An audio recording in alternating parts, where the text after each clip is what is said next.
Drop it.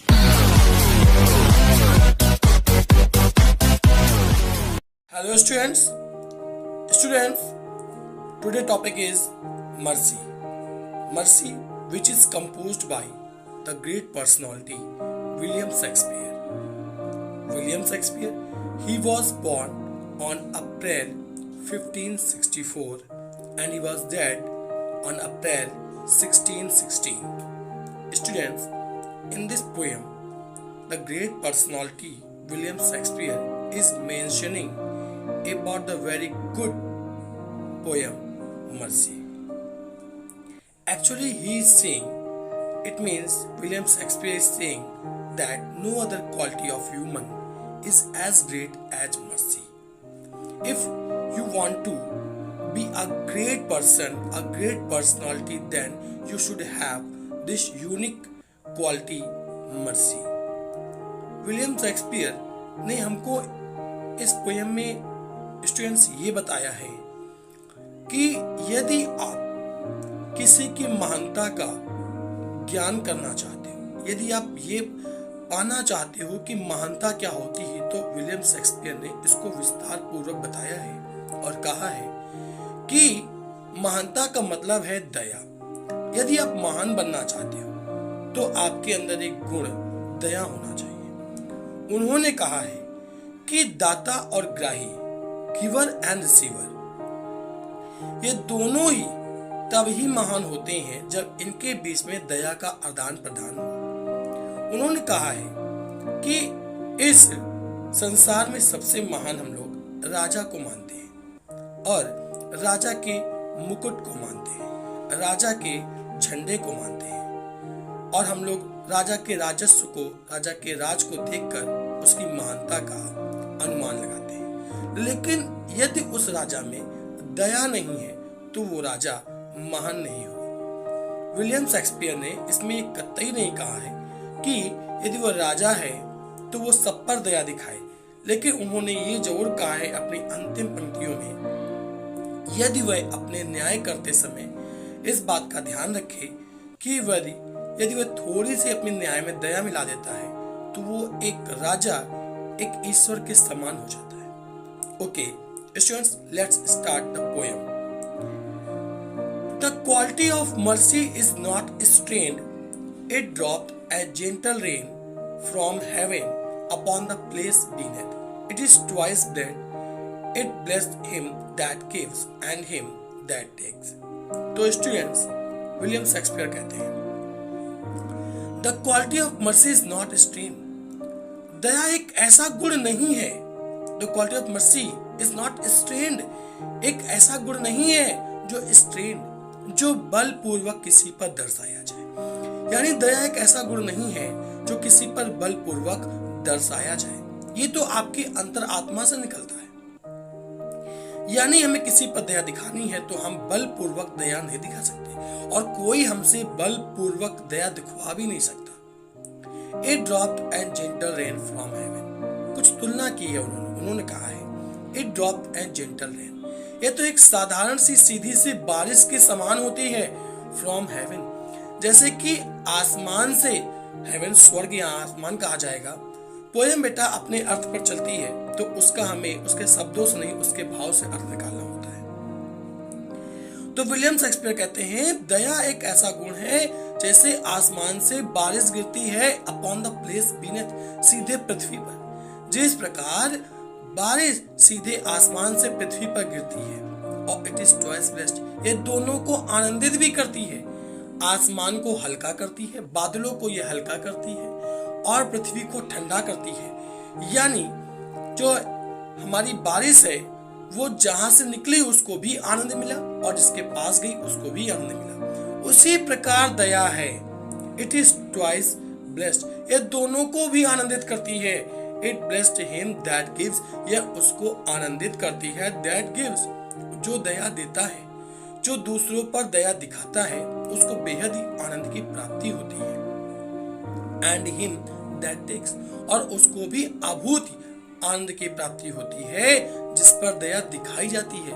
यानी दया का दाता और दया का ग्राही, दया का गिवर एंड रिसीवर दोनों ही दया देने और लेने का आनंद की प्राप्ति करते हैं। तो फिर से समझते हैं, कहा है the quality of mercy is not strength. दया एक ऐसा गुण है जो किसी दूसरे पर बलपूर्वक नहीं दर्शाया जा सकता और ना ही किसी दूसरे पर हमारे माध्यम से कोई बलपूर्वक दर्शवा सकता है।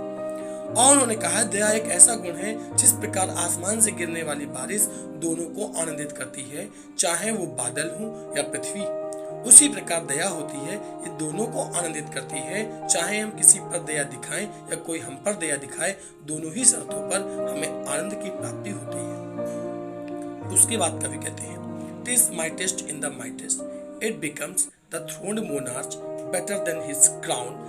His scepter shows the force of temporal power, the attribute to a majesty, wherein doth sit the dread and fear of kings, but mercy above this scepter's way.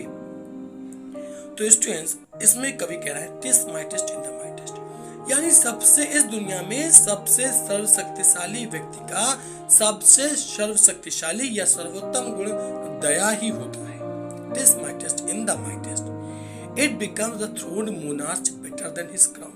ये बन जाती है, दया होती है किसे थ्रोन मोनार्च, एक राज्य करते हुए राजा और उसके क्राउन, उसके ताज से भी महान होती है। ये दया एक राज्य करते हुए राजा और उसके ताज से भी महान होती है। His scape shows the force of temporal power. जो राजा का जो झंडा है, उसे स्केप होता है राजदंड, जो राजा का राजदंड, राजा का झंडा है, वो राजा के टेम्पोरल पावर, वो राजा के सांसारिक शक्तियों को दर्शाता है। राजा का झंडा राजा के सांसारिक शक्तियों को दर्शाता है, राजा के गुणों को दर्शाता है, एट्रीब्यूट, राजा के भय और राजा की मैजेस्टी, राजा के न्याय को दर्शाता है, राजा की ताकत को दर्शाता है। जो राजा का झंडा है वो राजा की सांसारिक शक्तियों, उसके भय और उसकी ताकत को दर्शाता है। Where in doth sit dread and fear of kings, जिसमें दोनों ही निहित होते हैं, दोनों ही पाए जाते हैं। राजा का डर और राजा का भय दोनों ही पाए जाते हैं। बड़े डर और भय में थोड़ा सा अंतर होता है, मैं बाद में क्लियर कर दूंगा वीडियो के लास्ट में। तो राजा का डर और राजा का भय दोनों ही पाए जाते हैं। किसमें लिखा? वेयर इन, जिसमें, जिसमें मतलब किसमें? राजा के झंडे में। यही राजा के झंडे को देखकर हमको याद आता है कि ये राजा कैसा है, क्रूर है या न्यायप्रिय है। तो राजा का डर और राजा का भय दोनों ही जिसको देखकर मालूम पड़ जाते हैं राजा के झंडे को, उससे और राजा के ताज से भी और खुद स्वयं राजा से भी महान होती है दया। लिखा है नीचे, but mercy is above the scriptures way, लेकिन जो दया है राजा के सांसारिक शक्तियों से बहुत बड़ी है। जो दया है राजा के सांसारिक शक्तियों से बहुत बड़ी है। ओके स्टूडेंट्स, क्लियर करते हैं। Can it this mightiest in the mightiest it becomes the throne monarch better than his crown. तो कवि कह रहा है कि इस संसार में सबसे सर्वशक्तिशाली व्यक्ति का सबसे सर्वोत्तम और सर्वशक्तिशाली गुण दया ही हो सकता है। यह एक राज्य करते हुए राजा और उसके सिर पर सुशोभित होते हुए ताज से भी महान होती है। राजा की जो सांसारिक शक्तियां हैं वो राजा के झंडे में नहीं होती हैं, यानी राजा का झंडा राजा की सांसारिक शक्तियों को दर्शाता है। राजा के भय राजा के राजस्व, राजा की ताकत को दर्शाता है, जिसमें राजा का भय और डर दोनों ही निहित होते हैं, जिसको देखकर ही राजा की ताकत का एहसास हो जाता है, राजा के भय राजा के डर का एहसास हो जाता है। उस झंडे से भी, उस झंडे यानी सांसारिक शक्तियों से बढ़कर भी दया ही होती है। उसके बाद अगली पंक्तियों में कवि कह रहे हैं, it is enthroned in the hearts of king, it is an attribute to God himself, and the earthly power doth then show like as God's when mercy season justice. अब कवि इसमें बड़ी, इन पंक्तियों में बड़ी अच्छी बात कह रहा है। कवि कह रहा है it is enthroned in the hearts of king, यानी कि इट इज enthroned, ये पाई जाती है in the heart of kings, दया पाई जाती है राजा के हृदय में, यानी दया राजा के हृदय में भी पाई जाती है। And it is an attribute to God himself, और दया स्वयं ईश्वर का भी गुण है, यानी दया एक ईश्वरी गुण है, ये ईश्वर के अंदर भी पाई जाती है और स्वयं राजा के हृदय में भी ये पाई जाती है। And earthly power doth then so likest God's when mercy seat and justice. Students, पहले लास्ट लाइन पढ़ेंगे फिर सेकंड लास्ट लाइन पढ़ेंगे ताकि अर्थ अच्छे से क्लियर हो सके।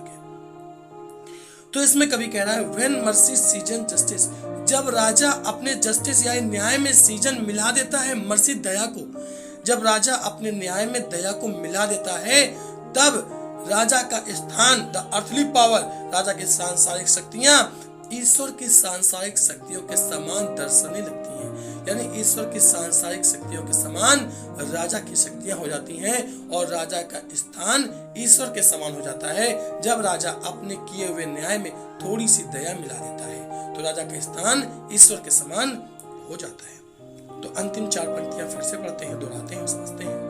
कह रहा है it is enthroned in the hearts of kings, it is an attribute to God himself। कह रहा है दया एक ऐसा गुण है जो स्वयं राजा के हृदय में पाई जाती है।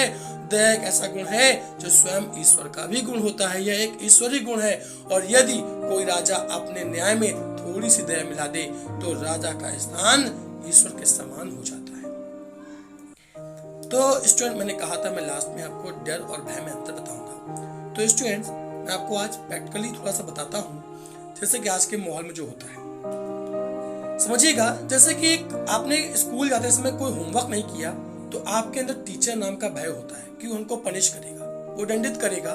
तो कितना दंडित कर सकता है आपको पता है? वो हमको इस क्लास के बाहर खड़ा कर सकता है, 2-4 डंडे मार सकता है, 2-4 हमको बातें डांट सकता है, फटकार सकता है, ये कर सकता है। हमारे गार्जियन से हमारी कंप्लेन कर सकता है, प्रिंसिपल रूम में जाकर वहां कंप्लेन कर सकता है। ये एक हमारे अध्यापक के जो टीचर होते हैं उनके अधिकार होते हैं, तो इनके अंतर्गत ही रहकर वो आपको पनिश कर सकता है। ये वो आपका बहुत बुरा नहीं करने वाला, आपको उतना ही दंड देगा जितना आपने गलती की है। ये भय है।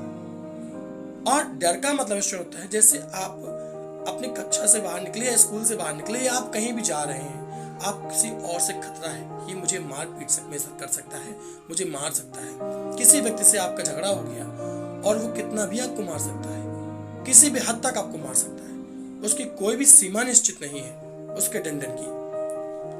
तो स्टूडेंट्स, ये डर है। तो डर और भय में यही अंतर है।